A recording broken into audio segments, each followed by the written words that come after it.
Assalamualaikum warahmatullahi wabarakatuh. Perkenalkan, nama saya Zandra Alifah. Saya dari kelompok 3 mata kuliah dasar-dasar membaca dan menulis. Di sini kami ingin mempresentasikan hasil diskusi kami. Sebelumnya saya ingin memperkenalkan anggota kelompok kami. Yang pertama ada saya sendiri, Zandra Alifah. Lalu ada Khairunisa, dan yang ketiga ada Dela Marisa Indriani. Alur presentasi.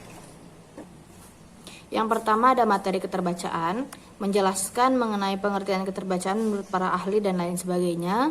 Lalu ada materi teknik uji rumpang, lalu ada materi kecepatan efektif membaca.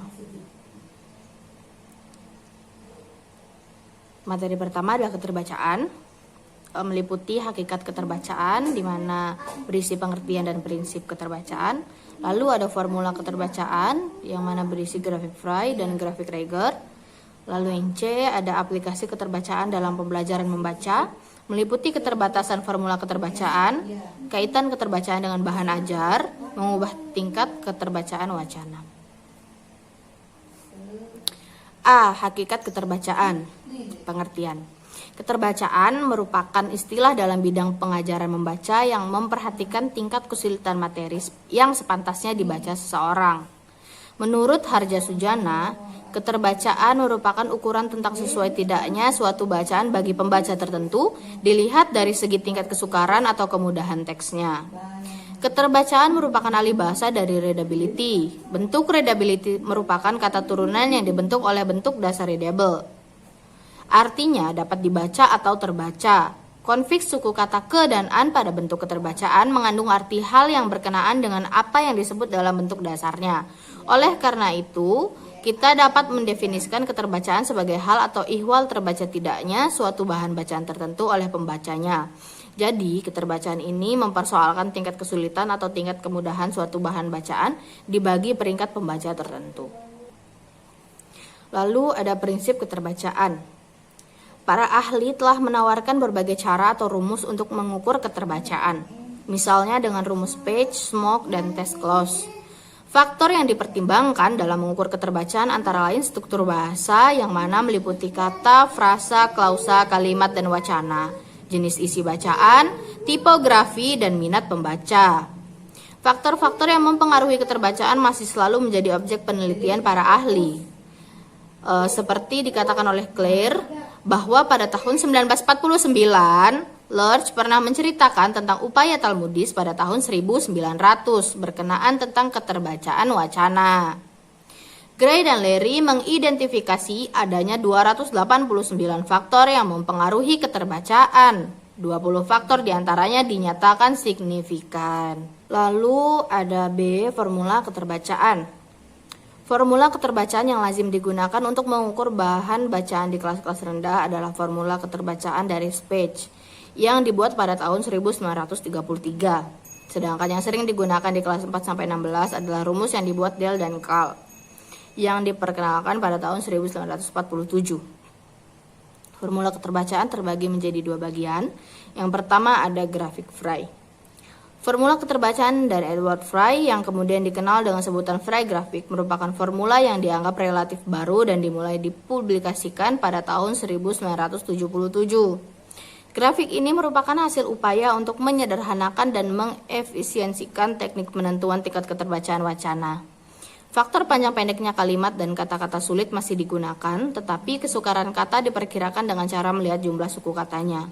Maksudnya, bahwa formula ini mendasarkan formula keterbacaannya pada dua faktor, yaitu panjang pendeknya kata dan tingkat kesulitan kata, ditandai oleh jumlah suku kata yang membentuk setiap kata dalam wacana tersebut. Untuk mengukur tingkat keterbacaan sebuah buku dengan grafik Frey, sekurang-kurangnya dilakukan sebanyak 3 kali dengan pemilihan sampel yang berbeda-beda. Grafik Frey merupakan hasil penelitian terhadap wacana bahasa Inggris, sehingga grafik ini kurang sesuai jika digunakan untuk mengukur keterbacaan wacana bahasa Indonesia, kecuali jika dilakukan pemodifikasian terhadap formula tersebut. Grafik Frey diciptakan oleh Edward Frey. Grafik keterbukaan yang diperkenalkan Frey merupakan formula yang relatif baru dan dimulai diperkenalkan pada tahun 1977. Grafik Frey sebenarnya dibuat pada tahun 1968. GraphicFry digunakan untuk mengukur tingkat keterbacaan wacana. Grafik ini mendasarkan pengukurannya pada dua faktor, yaitu panjang pendeknya kata dan tingkat kesulitan kata, yang tercermin oleh banyak sedikitnya jumlah suku kata yang membentuk setiap kata dalam wacana GraphicFry dapat dilihat di bawah ini. Langkah-langkah penggunaan GraphicFry adalah sebagai berikut. A. Pilihlah penggalan wacana yang representatif yang akan diukur tingkat keterbacaannya. B. Hitunglah jumlah 100 kata dari wacana yang dipilih untuk dijadikan sampel yang akan diukur tingkat keterbacaannya. C. Hitunglah jumlah kalimat dari 100 kata yang dijadikan sampel hingga per 10 terdekat atau dibulatkan. Lalu D. Hitunglah jumlah suku kata dari wacana sampel, angka, dan singkatan diperlakukan sebagai suatu kata dengan satu suku kata. E. Hasil menghitung pada langkah 3 dan 4 diplotkan atau dimasukkan ke dalam GraphicFry pertemuan antara baris vertikal, jumlah suku kata, dan baris horizontal, jumlah kalimat, menunjukkan tingkat kelas pembaca yang diprediksi dapat membaca bacaan yang diukur. Lalu F. Tingkat keterbacaan hasil pengukuran bersifat perkiraan, penyimpangan mungkin terjadi sehingga keterbacaan tidak hanya seperti hasil pengukuran, tetapi bisa ditambah atau dikurangi satu peringkat. Lalu yang kedua ada GraphicRaiger. Formula keterbacaan yang diperkenalkan oleh Alton Reiger yang dikenal dengan GraphicRaiger tampaknya mendekati kecocokan untuk bahasa-bahasa yang menggunakan huruf Latin. Meskipun pada dasarnya prinsip-prinsip yang digunakan hampir sama dengan GraphicFry, meskipun kedua grafik tersebut mempunyai kemiripan, namun tetap ada perbedaan antara keduanya. GraphicFry meletakkan kalimat terpendeknya pada bagian atas grafik, sedangkan GraphicRaiger meletakkan di bagian bawah. GraphicRaiger diciptakan oleh Alton Reiger. Grafik ini diciptakan untuk mengatasi kelemahan GraphicFry. GraphicFry sebenarnya hanya cocok untuk mengukur tingkat keterbacaan bacaan yang berbahasa Inggris. Untuk bacaan yang berbahasa Indonesia, grafik yang cocok untuk mengukur tingkat keterbacaan adalah GraphicRaiger. Prinsip menggunakan GraphicRaiger dan GraphicFry hampir sama. Penggunaan GraphicRaiger adalah sebagai berikut. A. Menghitung 100 buah perkataan dari wacana yang hendak diukur tingkat keterbacaannya itu sebagai sampel. Deretan angka tidak dipertimbangkan sebagai kata, oleh karenanya angka-angka tidak dihitung ke dalam perhitungan 100 buah kata. Lalu yang kedua, menghitung jumlah kalimat sampai pada per 10 terdekat. Prosedur ini sama dengan prosedur Fry dalam menghitung rata-rata jumlah kalimat. Lalu C. Menghitung jumlah kata-kata sulit, yakni kata-kata yang dibentuk oleh 6 huruf atau lebih. Kriteria tingkat kesulitan sebuah kata di sini didasari oleh panjang pendeknya kata, bukan oleh unsur semantisnya. Kata-kata yang tergolong ke dalam kategori sulit ialah kata-kata yang terdiri atas 6 atau lebih huruf. Kata-kata yang jumlah hurufnya kurang dari 6 tidak digolongkan ke dalam kategori sulit. Lalu yang D, hasil yang diperoleh dari langkah 2 dan 3 itu dapat diplotkan ke dalam GraphicRaiger untuk menentukan peringkat keterbacaan wacananya. Lalu ada C, aplikasi keterbacaan dalam pembelajaran membaca. Meliputi keterbatasan formula atau keterbacaan, kaitan keterbacaan dengan bahan ajar, dan mengubah tingkat keterbacaan wacana.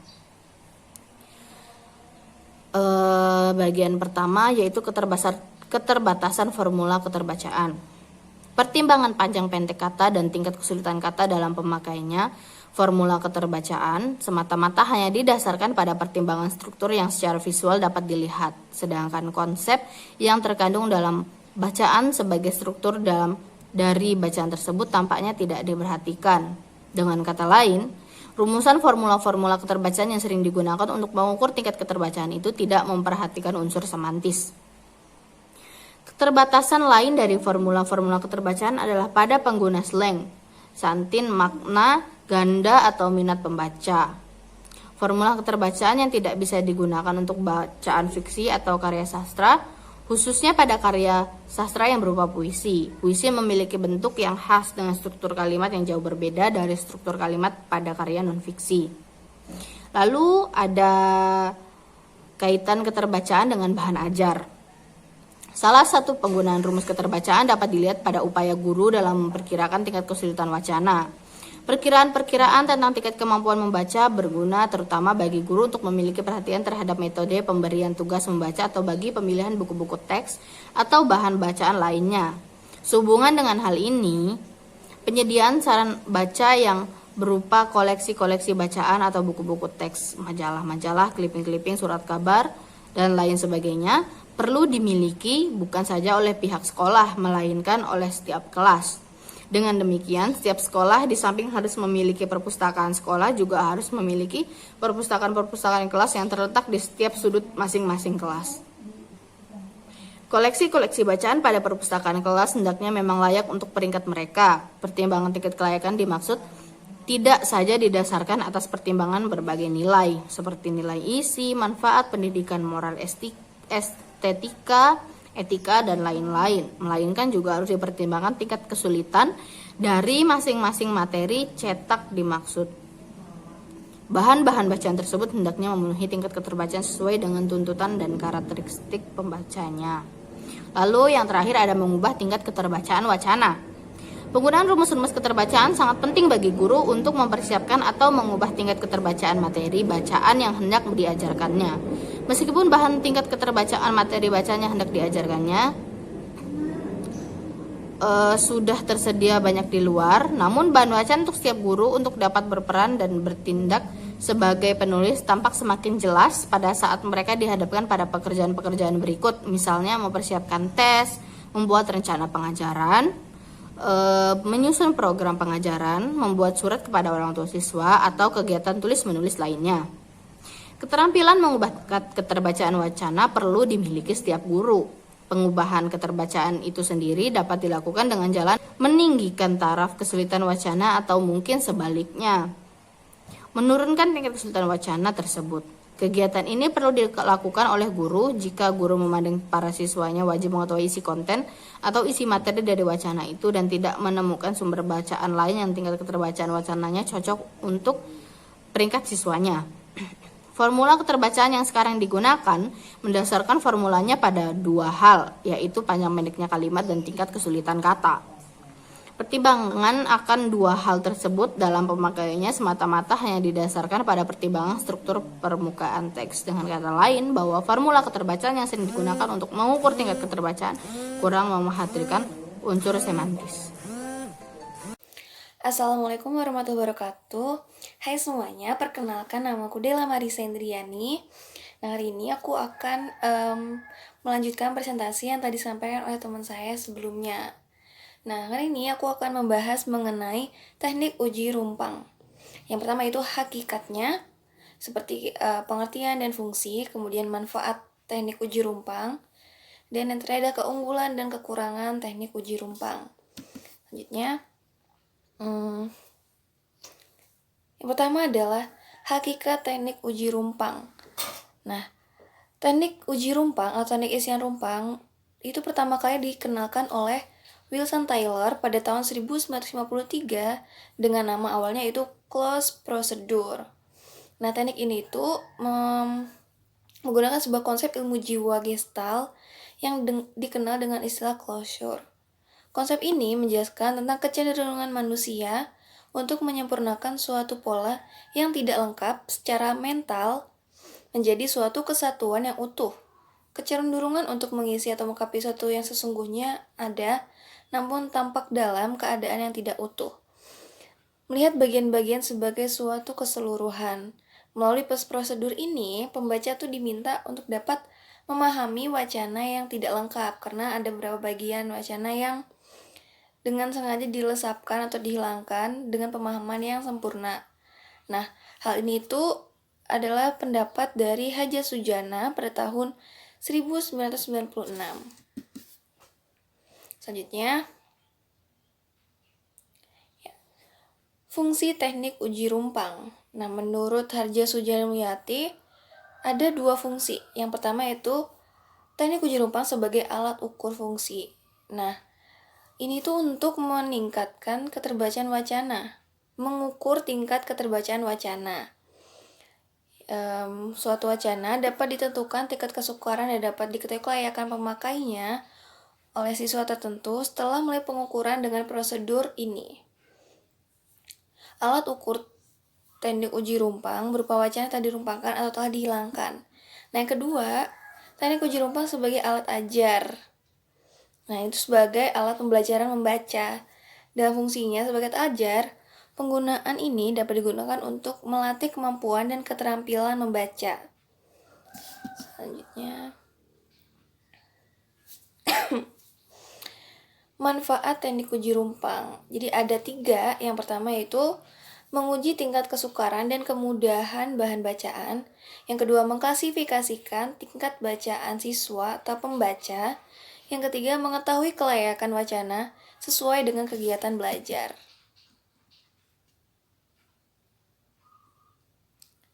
Nah, yang selanjutnya adalah keunggulan. Keunggulan teknik uji rumpang menurut Haryadi pada tahun 2014, yang pertama yaitu mencerminkan pola interaksi antara pembaca dan penulis. Yang kedua, pengukuran keterbacaan dengan teknik uji rumpang tidak dilakukan secara terpisah antara teks dan pembacanya, sehingga teknik ini digunakan untuk menilai keterbacaan dan menilai pemahaman pembaca.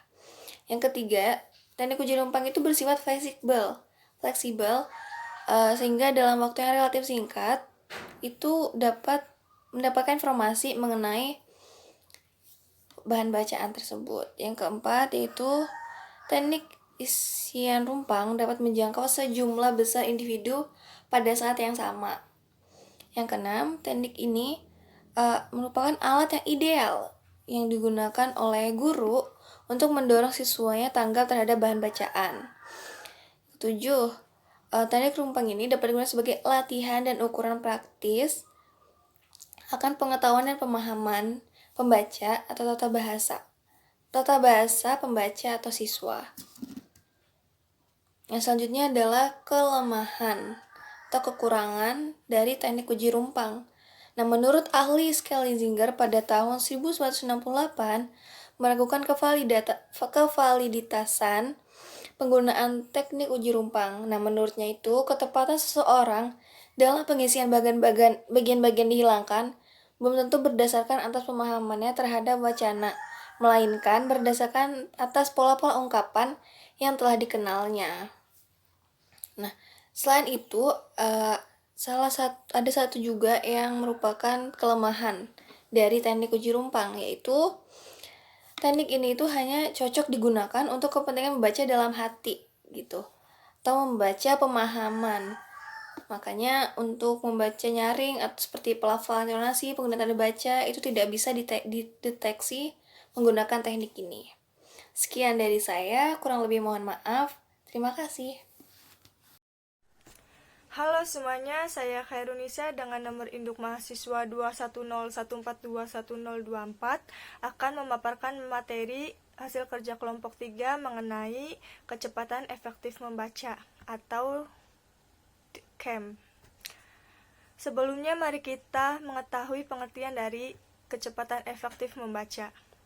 Kecepatan efektif membaca atau disingkat KEM merupakan perpaduan dari kemampuan motorik gerak mata atau kemampuan visual dengan kognitif seseorang dalam membaca. Pengertian tersebut dikemukakan oleh Harjasudjana dan Mulyati pada 1987. Kemudian menurut Ahmad Slamet Harjasudjana 1988, KEM adalah kecepatan yang dicapai oleh pembaca berdasarkan rumus banyaknya jumlah kata dibagi panjangnya waktu yang diperlukan, diperbanyak dengan persentase skor yang diperoleh. Adapun Tampu Bolon 1990 menyebutkan bahwa kemampuan efektif membaca adalah kecepatan membaca dan memahami isi bacaan secara keseluruhan. Dengan demikian, dapat disimpulkan bahwa pengertian kecepatan efektif membaca ialah kecepatan yang harus dimiliki pembaca tanpa mengabaikan pemahaman terhadap isi secara menyeluruh. Adapun faktor-faktor dalam kecepatan efektif membaca. Faktor yang mempengaruhi KEM adalah penguasaan teknik-teknik membaca yang tepat, yang sesuai dengan tujuan, bahan, dan jenis bacaannya. Teknik-teknik membaca yang secara umum dikenal orang antara lain yaitu yang pertama, teknik baca pilih atau selecting, yaitu membaca bahan bacaan atau bagian-bagian bacaan yang dianggap relevan atau mengandung informasi yang dibutuhkan pembaca. Dalam hal ini, sebelum melakukan kegiatan membaca tersebut, pembaca telah melakukan pemilihan atau seleksi bahan terlebih dahulu. Kemudian yang kedua, teknik baca lompat atau skipping, yaitu membaca dengan loncatan-loncatan. Maksudnya, bagian-bagian bacaan yang dianggap tidak relevan dengan keperluannya atau bagian-bagian bacaan yang sudah dikenal atau dipahami tidak dihiraukan. Dan yang ketiga, teknik baca layap atau skimming, atau dikenal juga dengan istilah membaca sekilas, yaitu membaca dengan cepat atau menjelajah untuk memperoleh gambaran umum isi buku atau bacaan lainnya secara menyeluruh. Dan yang terakhir yaitu yang keempat, teknik baca tahap atau scanning. Dikenal juga dengan istilah sepintas, yaitu suatu teknik pembacaan sekilas cepat tetapi teliti dengan maksud untuk memperoleh informasi khusus atau tertentu dari bacaan. Menurut Pearson 1978 dan Hafni 1981, faktor-faktor yang mempengaruhi kemampuan membaca dapat diklasifikasikan ke dalam dua kategori, yakni faktor dalam atau internal dan faktor luar atau eksternal. Faktor dalam bersumber dari diri pembaca dan faktor luar baginya lagi dibagi menjadi dua kategori, yakni unsur dalam bacaan dan sifat-sifat lingkungan baca. Unsur dalam bacaan berkaitan dengan keterbacaan dan faktor organisasi teks. Sifat lingkungan baca berkenan dengan fasilitas, guru, model pengajaran, dan lain sebagainya.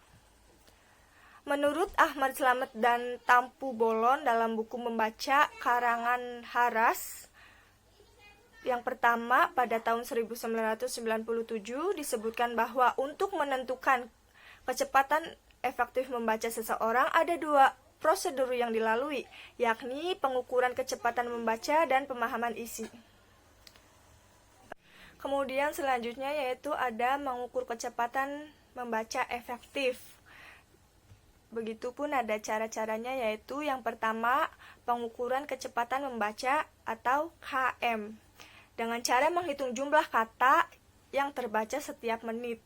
Cara menghitung rata-rata kecepatan baca adalah dengan cara membagi jumlah kata yang dibaca dengan waktu tempuh baca. Rumusnya yaitu KM sama dengan jumlah kata yang terdapat pada bacaan per jumlah waktu tempuh dalam hitungan. Contohnya, jika seseorang dapat membaca sebanyak 2.500 perkataan dalam waktu 5 menit, artinya kecepatan rata-rata baca pembaca tersebut adalah 2.500 dibagi 5, sama dengan 500, maka hasilnya 500 kpm. Kemudian, pengukuran pemahaman isi bacaan atau PI. Secara keseluruhan dengan cara menghitung persentase skor jawaban yang benar atas skor jawaban yang ideal dari pertanyaan-pertanyaan tes pemahaman bacaan. Nah, untuk menentukan persentase pemahaman seseorang terhadap isi bacaan yang dibacanya ialah dengan cara membagi skor bobot tes pemahaman isi bacaan yang dapat dijawabnya dengan benar dengan bobot skor ideal, kemudian diperkalikan dengan 100%. Maka rumusnya yaitu PI sama dengan skor jawaban yang benar per skor jawaban ideal dikali 100%. Misalnya, jika seseorang dapat menjawab dengan benar tes pemahaman isi bacaan sebanyak 32 dari skor ideal 50, maka persentase pemahaman isi bacaan pembaca yang bersangkutan adalah 32 per 50 dikali 100%. Hasilnya yaitu 64%.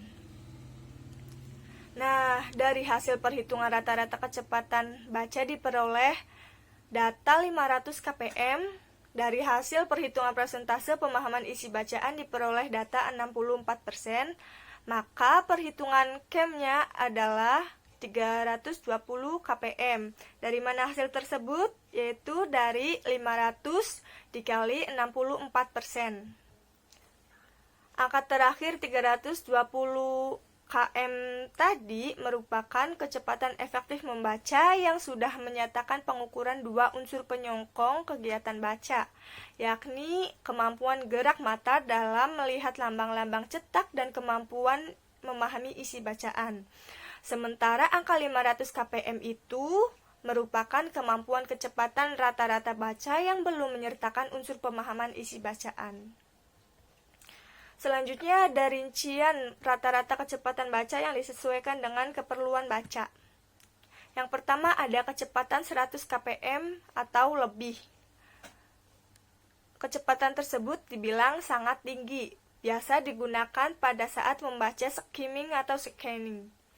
Dan yang kedua ada kecepatan antara 500 hingga 800 kpm, yaitu kategori tinggi, digunakan untuk membaca bahan bacaan yang mudah, ringan, atau bahan yang sudah dikenal.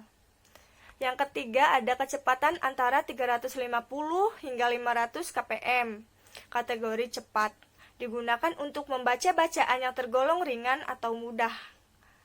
Yang keempat ada kecepatan antara 250 hingga 350 kpm, kategori rata-rata, digunakan untuk membaca fiksi yang kompleks. Dan yang terakhir ada kecepatan antara 100 hingga 125 kpm. Kategori tersebut termasuk lambat, digunakan untuk mempelajari bacaan yang sukar. Berikut ada perhitungan KEM, kemampuan membaca yang sesungguhnya, yaitu tingkat SD 200 dikali 70% sama dengan 140 kpm. Kemudian tingkat SLTP yaitu 200 dikali 70% sampai dengan 250 dikali 70%. Maka hasilnya 140 hingga 175 kpm. Tingkat SLTA yaitu 250 dikali 70% sampai dengan 350 dikali 70%. Hasilnya yaitu 175 hingga 245 kpm. Dan tingkat PT yaitu 350 dikali 70% sampai dengan 400 dikali 70%. Dan hasilnya 240 sampai 280 kpm. Nah, cukup sekian pemaparan materi dari saya. Materi selanjutnya akan dipaparkan oleh rekan saya. Terima kasih.